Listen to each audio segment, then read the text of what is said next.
What's the chances? I'll tell you what the chances is. There fucking isn't one.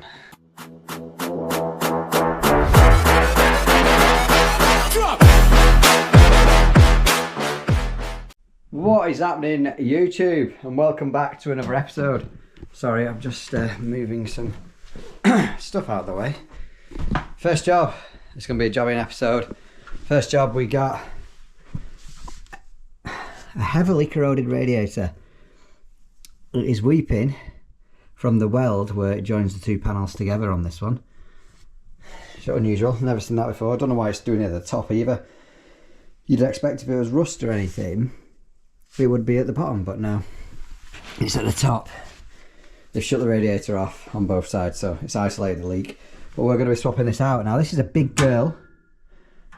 Well, it's 1400 long by 450 high. It's still going to be some weight, and listen to this. Plasterboard wall. I have picked up some heavy duty bull fixings, but we will see with a bit of luck. There's some studs somewhere. But let me get some tools in, get sheeted up. We'll start emptying this radiator. Right, I got some sheets down. Are we changing the valves? Don't think so. Depends if there's anything up with them. Haven't priced to, but I will if needs be. Bloody hell. Whoever tightened that up were a stronger man than me.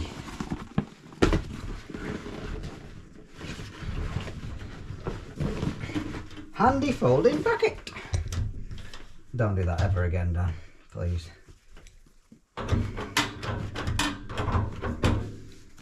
That is now slowly emptying out into the bucket. We shall open the air vent because you've got to allow air in to let water out, otherwise it won't work. Which is why when you turn a bottle upside down, it goes as it's emptying. It's sucking in air at the same time. You need to replace it with something. So we open the air vent, and that will then start draining the radiator out into the bucket. It's a bit of a rush. So it's Thursday at the minute. I was only supposed to do this Tuesday afternoon, but I'm supposed to be doing a humongous renovation. Some of you might have seen it on my Instagram stories. I think it's a 6-bedroom house, 3 bathrooms, complete underfloor heating downstairs, new boiler, new gas run, everything brand new. New water main even. There is another plumber on it at the minute because the guy whose house it is he's one of my mates, and he has 2 mates who are plumbers. So he says, I don't want to upset either of you. You can both do it. And at that point I said, I'm not interested, you can let Gaz do it. But no, I'm still getting involved. I was going to go today Gaz has already made a start, but I was going to go today and do a little bit, but it's not ready for me. So I've ended up fitting a toilet, which I would have loved to film for YouTube because that would have made great content. Look, mega wouldn't have finished. However, I've only done it for short form because the guy was on work calls literally in the room next door, and I could hear the whole conversation because it was like a plasterboard wall, so paper thin. Yeah, I couldn't have recorded it because it wouldn't have been very private or confidential, would it, for the customer? So that's why we're here. I'm half tempted to use this. I don't know how it works though. Only 35 kilograms down. Come on. You're a heavy little bastard. Common sense. Cut your packaging off on the back side of the radiator.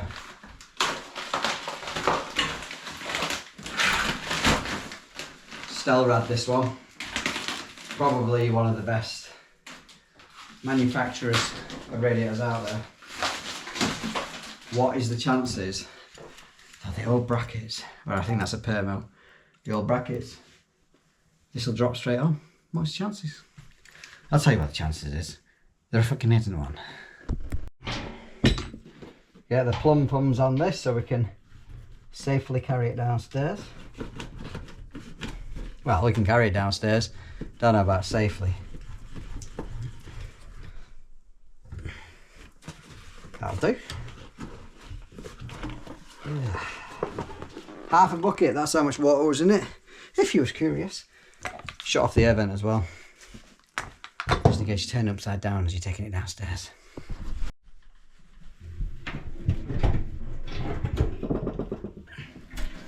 You know you're heavy. Jesus. Oh, fuck me. That's heavier than the new one. Oh, that, either that or I'm just weak. Probably the latter. And brackets are looking good. Oh no.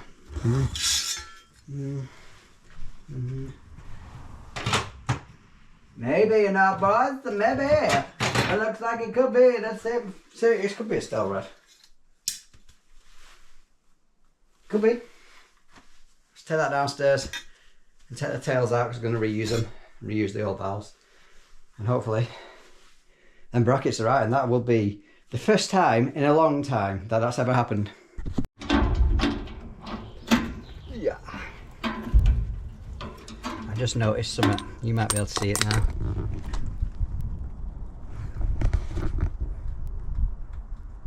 What a touch. Rattle things was missing there. I don't know why. Maybe they're stuck to the old radiator, so we'll put them back on. I'm going to be using good old-fashioned PTFE, formerly known as plumber's tape for everything. It's not. It's known as some like thread tape, something like that.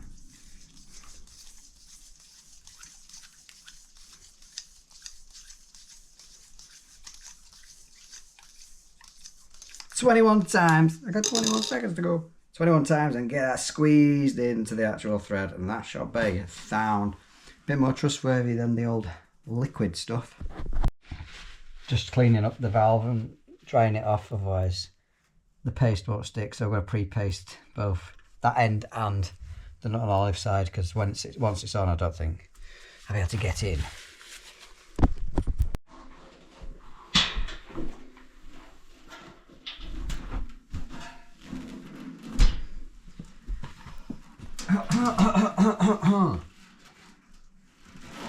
Yeah.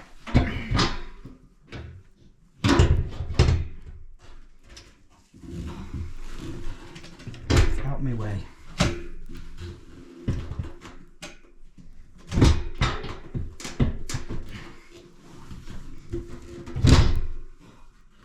We're on, baby.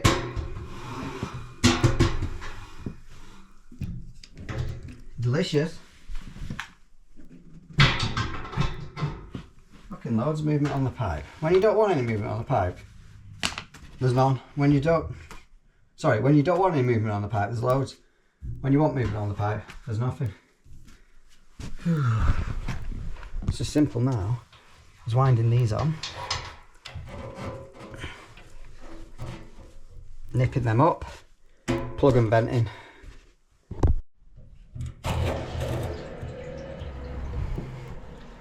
What I sometimes do is bleed a little pressure out from one side, close this valve off, just prevents airlocks. Sometimes this, especially when you're working on a gravity system, it's not so much necessity on pressurised, but if I open this side now with that other side shut off and the air vent's still open, just helps bleed any air out, even though I've not drained the system at all. It's just a helpful fact or good practice to do when you have drained the system out, especially on a problematic one.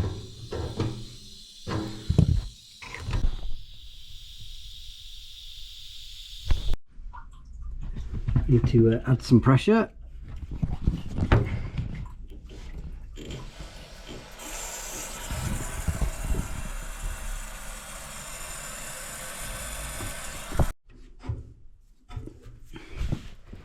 Check for leaks. Now we're up to pressure. All good. Carry on bleeding. Let's give it a test. Obviously we've checked for leaks when it's cold, you've got to check for leaks when it's hot, and obviously make sure it is working.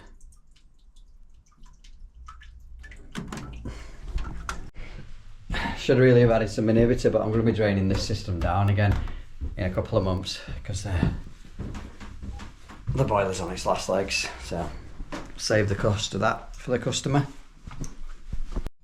There we go, job's a good one. Let's get on to the next one. No idea what the next one is for you, because I'm going to a boiler service tonight, filming that. But yeah, you'll catch me in a few seconds. On whatever the next job is. That was a decent job. That got lucky with the brackets, especially with it being on a plasterboard wall.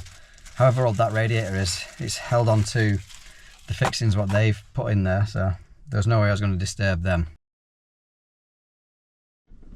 Right, this next one, Worcester CDI Classic. It's approximately 6 years old. Pressure keeps going sky high. What's all they say? Now that could be one of three things. The expansion vessel, the filling loop's passing, or the plate heat exchanger is passing. Now, the last one, the plate heat exchanger, is quite rare. I've only ever seen it twice in 16 years. It's the rarest out of a lot of them. I serviced this boiler in July last year. Could be the expansion vessel, so we'll check that first, but I doubt it. I'm more suspecting it's this keyless filling loop. Let's get it powered off, I don't want it on. Let's get the cover off, drain it down and check that vessel pressure first. I just realised this is my install list, and I think I've pushed the PRV up. It's definitely been operating though, because I can see water in that tundish.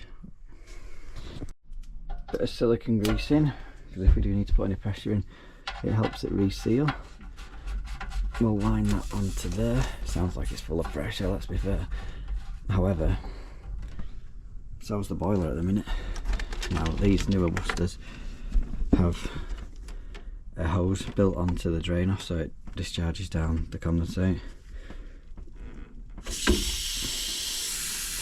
It normally helps wash out the condensate trap as well.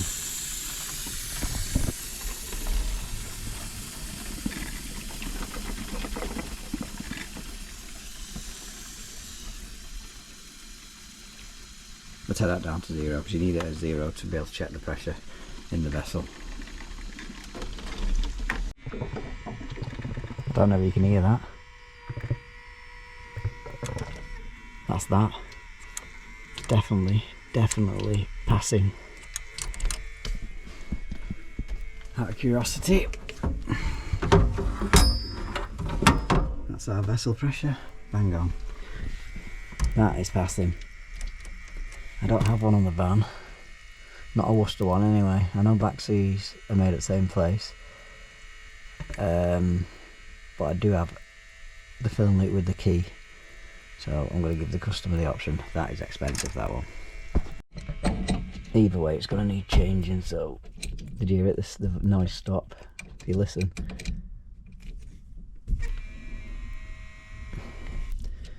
Shitty fucking stuff. Let's get all them valves shut off.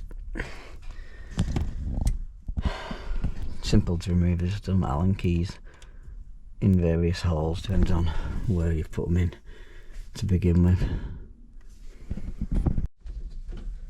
Sometimes these can be an absolute pain to get out, to be fair. They just get stuck in, not the Allen keys, the O-ring. That's our new loop. As I said, it's the old one because I've not got a keyless one. I've said to the customer, I'll put this on for the time being, cure the fault for now, and if they're not happy with this or want the keyless one, we'll get one ordered and come swap it. It's no drama. At least we're fixing the fault for now.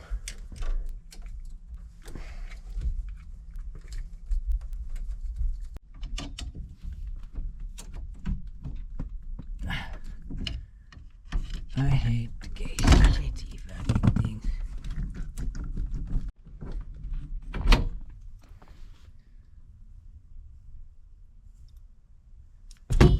Crap.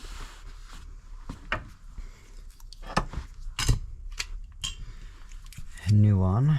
Can only go one way around, otherwise you'd never get the key or onto the nut. So let's grease up our O-rings.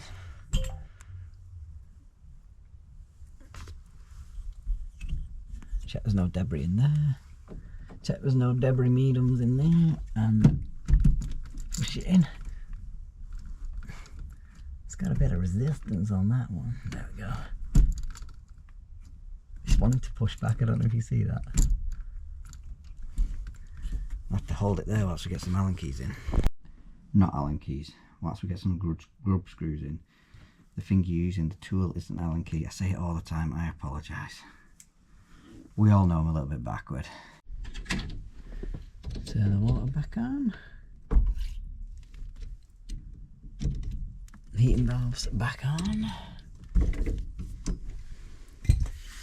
Greased up the key. Stick it in. Start putting some pressure in.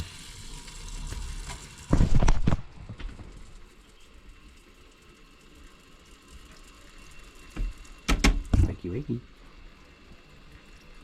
With a bit of luck, it hasn't took out the PRV in the process of being overpressured.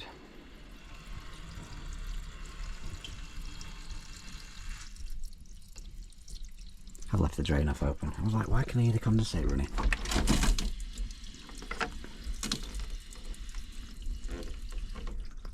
Can't get on it proper with one hand. I've even put my PRV in properly. 6 years, 7 years later. I did check if it was under warranty, it wasn't. So we're back up to pressure. All done, let's get the cover back on and get paid. All back together, all cleaned up, and hopefully all good as gold. I am going to leave the key in there. I know I shouldn't, but they're elderly and I don't want them having any issues filling up if they do need to fill up, so that's what I'm doing. Sod ya, it's my job. And on that note, I'm going to end this episode here. Thank you very much for watching. On the YouTube front, I want to be making sure I'm definitely getting one episode out a week minimum. So I'm going to keep them to about 15-20 minutes long. A job might take longer, might need a longer episode, then so be it. But hopefully you've enjoyed it. Don't forget to give it some hype points. Drop a comment down below. I love reading through all your comments. Give it a like. Consider subscribing if you haven't done already. And I'll see you on the next one. We'll be right back.